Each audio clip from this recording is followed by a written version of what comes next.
Good morning. Welcome to Tuesday's edition of Crypto and Coffee with the Trading Bros. I'm your host, Clutch Crypto. I'm Baby Wellington, reporting live from underneath the rabbit's ass. So we have some interesting topics to talk about on the show this morning, and one of the things that we're really going to, try to dive into is: are we seeing any decoupling in the moment from Bitcoin, Ethereum, crypto in general, from the U.S. dollar? So we'll get into that a little later, but first, let's jump into the charts. Well, what we have today, Dick, is same story that we talked about yesterday, and things are playing out almost exactly as we predicted. Early pumps in the beginning of the week to shed off some of the shorts that have been building. We've got a lot of negative sentiment with commodity at record high levels. Oil continues to go up, and yet crypto, and this was part of the conversation about decoupling, has remained pretty steady in the face of a lot of this economic pressure. So the question is, are we seeing a transition to crypto as an actual inflation hedge? If so, that's really positive for crypto, and overall we should see things start moving up on a macro level. But for right now, the reality of the situation is that we're still in a downtrend overall. And so if you look at that downtrend on from the daily, then you would look at this trend line here, which most technical analysts are going to do. And this is also the trend line from the last move before we broke down. So we we put it in another trend line to adjust that trend. And so we've bounced off of it a couple times. We're currently testing that bottom trend line again, but we haven't broken through uh, this upward line here, which would represent the down. What's that price point for our viewers today? So that way, if we do happen to get up into that range, they can really be keeping an eye on that. Well, let's go to the smaller time frame. We can see a little bit better on the hourly. So this is that downward trend line, which we've been testing. And so what we're looking at here is probably, Mid 2700s. yeah, mid 2700s. So that would be another test of that. That also lines up with the 800 on the hourly, which is an area we really haven't been able to penetrate lately. I mean, we penetrated, but we haven't followed through. So it's basically been a trap for the longs. So we've had it hit, a few times, and all the times that it's hit through the 800, it's been pulled back and rejected. And so we're coming up to that situation to where if we do pump into this area, are we breaking through? What they say. I don't know who they is. All the other people out there in crypto land or trading land says the number of times that you test an area, eventually it's going to break through. But it could also reject and then get down to these areas that we've been talking about for the last few weeks, that I still am pretty convinced, So, that's a good word for so, it, that we'll get down into these areas again. so just for the fact that we have that leg, this last leg down there, that has broken. We have the lower low right there, and then we are working its way back up. So there should be some more move to the downside at some point this week, and it's going to be real critical at that point to see if we break even lower. Because if we do break lower, we're definitely going to see lower prices. But if we're able to sustain and not break lower, and then have maybe like an inverse head and shoulders type pattern, then possibly we can look for more future to the upside. But right now, we do have to have a retracement to come back down, and then kind of fill out this the chart pattern, and then we'll see what happens when we get to that point. Don't you agree? Yeah, no, I agree. I mean, we've got this upward trend here, but we've got this downward. So a lot of times you'll have, you can see it from the lines, this upward, this kind of, we're getting to that point where you're going to break up and go higher, we're going to break down and go lower. And so this is a very critical area, which all the EMAs are here anyway, in order to determine what the path looks like.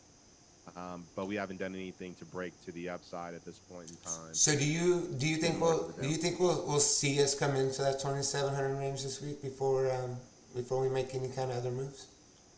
It's possible. I mean, it's possible. It depends on what happens today. I think we've been in an upward trend today, even though we were brought down to lower levels before we started to move back up. I don't want to sound like I'm saying the same thing every day, but we are in a situation from a macro environment that we're at a big test. So the probability trade is, or the probability thought is that we're going to continue to line up with the S&P. We're going to continue to line up with Nasdaq and the equities market as what they would deem a risk-on asset. So if we're a risk-on asset and we have commodity prices, inflation, all those things happening at the moment, then we should be risk off at this point in time. So S&P, Nasdaq has been risk off for the last couple of months, and so has crypto. So So we're at this pivotal point: is are we going to be the inflation hedge this time, or are we going to follow Nasdaq and S&P and continue to the downside? And the latter is my thought. this is really interesting as well. So Nasdaq has confirmed that they have entered a bear market, and normally those bear market cycles are 300 to 400 days long. This is the first real bear market that we've ever seen, as far as Nasdaq, Dow, all those um, all of those type of funds have actually seen a bear market since cryptos really took off. So it's going to be interesting to see how we play out with that, and then see how crypto is affected during this bear market. Because if you're going to see decoupling, I would expect us seeing it in the bear market. What do you think about that? Yeah, so it's going to be also timing, right? So we've been going down in crypto for the last couple of months, along with the stock market, just equities, risk on assets, and we haven't broken out of that. We've held. So my thought process is either we're starting to go through that decoupling, which is still yet to be proven. So that's just a theory and a thought that's out there, or it could be that because that thought is out there and because that thought is in the mind of a lot of traders, that you can get a lot of equity buy-in from inexperienced or retail traders that believe this decoupling is happening, and at that point they could take that liquidity back out of the market. So this could be just the holding of the market could be a manipulation, as well. And the fact that we're holding in the early parts of the week, which are generally the false moves that happen, what will really be telling is going into the weekend, where folks are holding risk. If crypto holds, or really even starts to move inversely um, to the market, that's what I'm going to look for. Not just the holding, but surges in pricing as the stock market's going down, which you would assume some of that money from the equities market is flowing into the crypto market, and then looking at fresh capital and making new highs from moving market cap of crypto in general, with fresh money coming in off of the street versus recycling the money that's already in crypto. So this is Bitcoin. I mean, we're looking at the same, even though the lines aren't up here. We're looking at the same type of scenario. 38,000, 800. It's kind of where we're at now. 38,762 to be exact. So we're testing these EMAs on the hourly on some of these time frames. We're kind of in the top of this high volume node for Bitcoin. And so if we do make a move, expect us to make a move and begin to test 40,000, 41,000. If that happens, again, you're going to have a lot of longs that get engaged, and we'll see if we can penetrate and then move past that. But to date, we haven't been able to do that. And again, So that the would macro so environment's that affecting. should, if it does, if we do have a little breakout, that move should be fairly quick, huh? There's not a lot of volume in that gap. Yeah, no, the key is going to be if we start to see a lot of vector candles, high volume, fast moves that move to the upside and penetrate, through this 200 and 800. Yeah, it should fly through this area. This would be considered a low volume kind of area. in an area in which these orders would get filled pretty quick. And then you get up when you get over that, you've got, if we do break into this area, you don't have much volume. You have another kind of low volume node up here to get into these areas. Well, we've had the beginning of the Brinks box, which was a high. They brought that back down. Look at that. Whee! I told you they were going to open with a drop. See in a moment. So I'm going to be paying attention to 25.64 specifically on ETH. See how that ranges. That's also going to put us in range with the 800 EMA on the 1 minute. If we do break below that, I'm looking more at like 25.30, 25.20 for possible longs. But again, we'll have to see what bookmap supports as far as order book goes and what that kind of looks like once we get down into those ranges, if we get down in there. But dude, I mean, look at all the news. So you have all like hard assets, gold, nickel. I mean, I'm sure copper is going to show up here in a minute. Oil, all of these commodities are up. And as mentioned, like we did, like it's been confirmed that we are in a bear market now. And so, I saw a meme yesterday that I thought was really funny. You know, they were talking about the bailout and COVID relief funding and stuff that they got handed out to a lot of American individuals last year, and then the next year, and the government was talking, oh, it's free, you won't ever have to pay it back, yada yada yada, and now the next year you're dealing with like over 7% inflation. Yeah, no doubt. I mean, I mean, it ain't it's free. crazy. Someone's paying for it. Yeah, Uh, we're all paying for it at the end of the day. I mean, what are you paying for gas right now? What's gas? So literally in just a week, gas went up 85 cents, and they're talking about it. They're talking about the national average getting up to $4.50, like in record time. Like I've never seen gas move this fast in my life. You know what's funny is I know for a fact that the United States exports crude oil. So the fact that we actually export crude oil and we're having these types of effects in the market just tells me this is nothing more than a political stunt. Yeah, I mean, you could say that. You could also, I mean, we're not a net exporter of gas, so we don't export. We still consume more than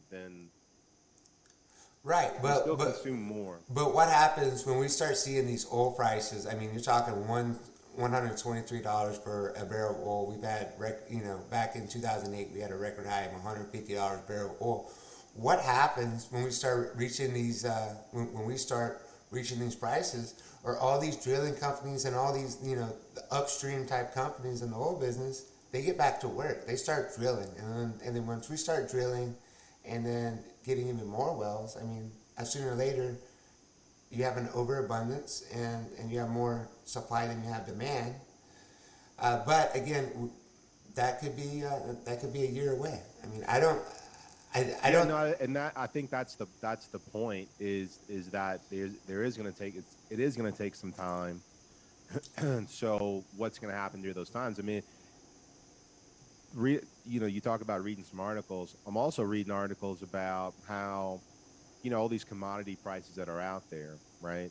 And so the way the market works is a lot of the derivatives that come off of that are hedges for actual growers and actual because to basically hedge against the downside, right? So all of a sudden, you're so hedged against the downside because you've invested all this money into growth and growing weed or growing or accumulating these metals, and you don't want the price to go down, and so that's what you're hedged for. All of a sudden, prices shoot up 30%, and those same growers are have margin calls or traders that have margin calls because copper goes up, or nickel goes up 110%, right? So then, if these major institutions are being margin called and there's a liquidity shift because of those margin calls, then where is that liquidity going to come from? It's going to come from risk on assets, and those risk on assets are going to be things like the stock market at this point, crypto, um, because countries can't survive without oil, they can't survive without commodities, they can survive, without crypto. Yeah. So where that money goes now, the other interesting thing that's coming out of all this is that there's a lot of reports that because of the actions that the US has made against Russia, a lot of countries are looking at holding other assets as reserve currency in their central banks, which could be, again, gold is really not that feasible for that. They've done that and they've tried and failed. Crypto could be that next reserve currency asset for central banks that can't be sanctioned or can't be taken away. And Russia has done a great job, and I'm sure they are if you want to say marketing, I'm sure they're looking to their influence to talk to other countries to say, hey, see what they did to us. All we're trying to do is take back, Ukraine, which is a very strategic for them. You talk about all this conflict in the Middle East. How's that? Saudi Arabia has basically given the U.S. The hand and said, hey, we don't care what you think, and they're not helping us out. So the Middle East, oil; China, consumers; Russia, oil, as well as as well as uranium from the nuclear side, and you've got Europe sitting there, and Europe can't defend itself. What are they going to do? They're going to rely on us. So now we're going to be with Europe, which has no army, doesn't have any weapons, and now we got to go fight their fight or basically lose control of that particular area. Yeah, I mean, it's the irony in how all this happens is it's beyond me sometimes. I'm also reading right here what you got on the page here, and I didn't realize that nickel has a lot in the EV batteries, and the EV batteries are going to be the type of batteries you find in Tesla cars and stuff like that. And I find it really ironic because if you're seeing the supplies and the parts that are associated with building these, environmentally friendly cars, and you also see oil surging, there's no way of cheap means of transportation that you're going to get at all. We can say what we want to say. The United States, the West, love the country to death, but we've gotten ourselves caught in a situation where we don't control any of the imports, right? Any of the things that we use on a daily basis. So all of these we're great at marketing, we're great at selling. Marketing companies are great at selling US consumers stuff, shit. And now we got to pay for that shit because we've gotten used to that shit. And so if you take away the shit, we're going to be pissed off. And we're already pissed off because of the political division, which you can then come back and say, how did that all happen? We've got social media, you have these news cycles, you have these allegations that, foreign companies were using the data, that foreign companies were creating these news stories in order to create division within the country. And so if we already have this you know pre uh, precondition that we've been preconditioned to mistrust the government, we've been preconditioned to mistrust possibly other people, political party. um, that means we can't act quickly. That means that we can't act with any unity. So our decision making is going to be slowed down. And as a small business owner, as an entrepreneur, the best people to compete with are larger companies that can't make decisions, and the smaller companies come in and swoop up those customers because they can meet their demand now. That's not what we're talking about here. But if you're talking about strategic and being more nimble, definitely the other countries have been more nimble. We've had less decision making or less ability to make a sound decision, and all of a sudden we find ourselves energy dependent on hostile countries, and we buy most of our consumer goods that are being made very cheaply in a country that I believe now is reconsidering their position and as number two, right?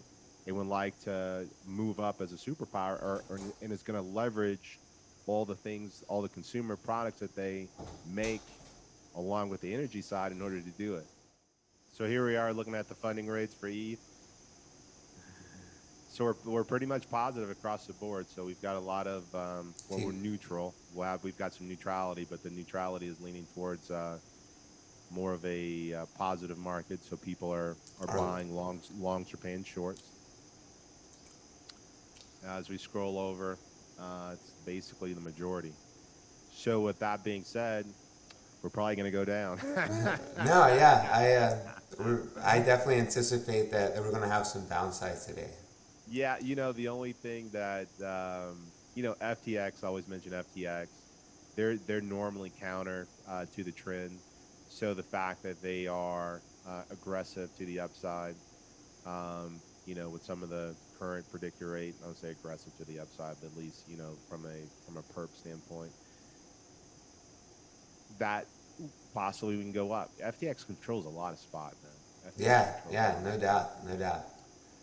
So, with that, funding rates for Bitcoin, let me refresh.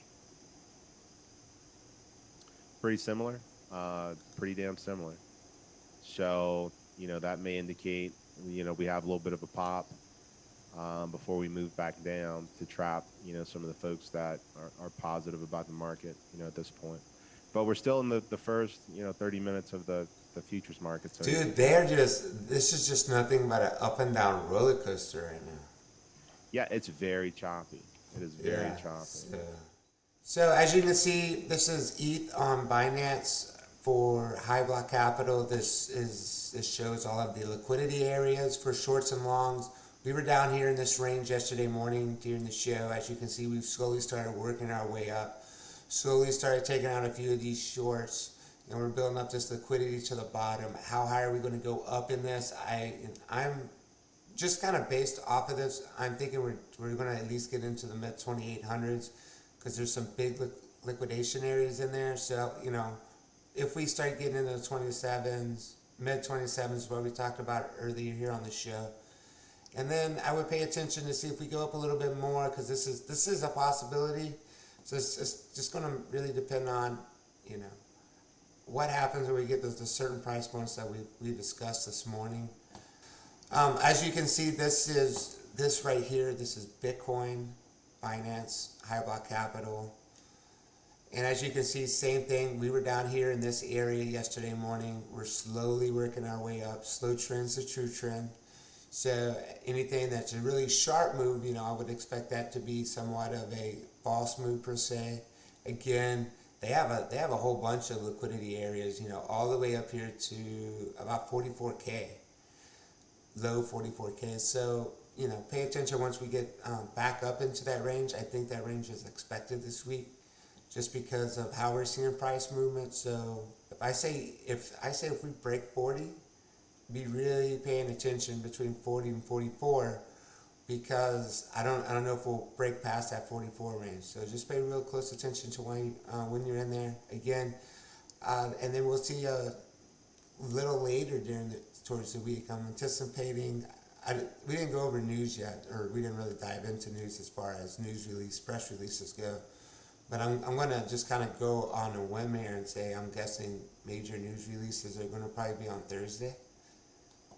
Right. Yeah. Thursday, they've got quite a bit that's coming out. Yeah. So I would expect to see slow movement to the upside with quite a few, tricky pullbacks like we're seeing going on right now this morning. Literally, guys, we've seen in the last 20 minutes, we've seen ETH move over $40, but yet it's still in the same place.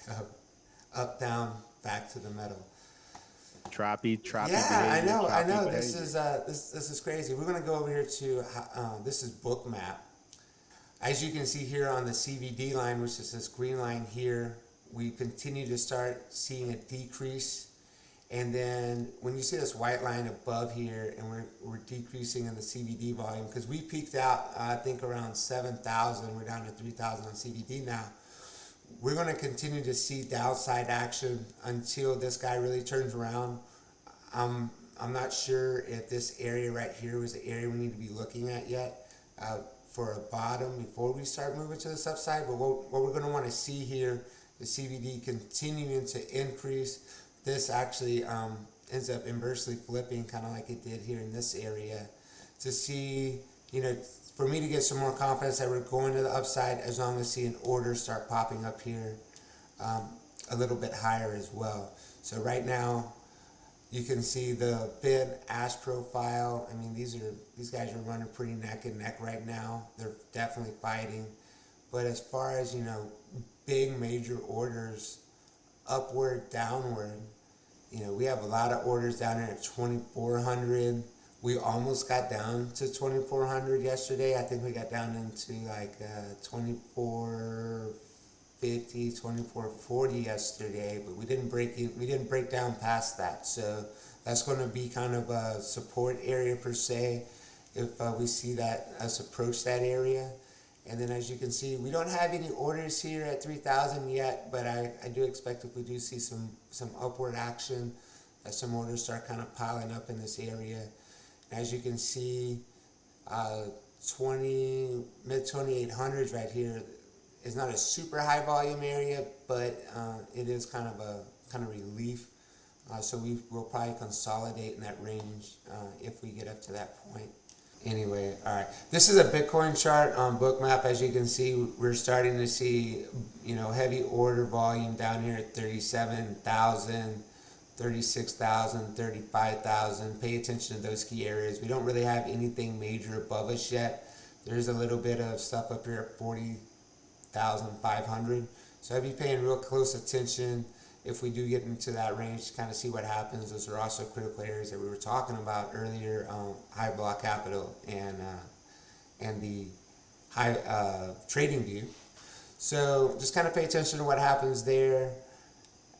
As we mentioned, I think today we're going to see, some small continuation to the upside, but we will be having those pullbacks. I think we'll be seeing that a lot because they're just trying to really trick some people right now when, we do have to go back down to the downside to finish the play out of the chart pattern. And then once we get down there, to the last bottom leg that we already have, it's going to tell us a lot if we're going to see some more downside action or if we're actually going to see some reversal and start seeing some relief and move to the upside. So those are just things to pay attention to for today, and that's about all I have. B. Wellington, anything else you'd like to add for we close the show for the day?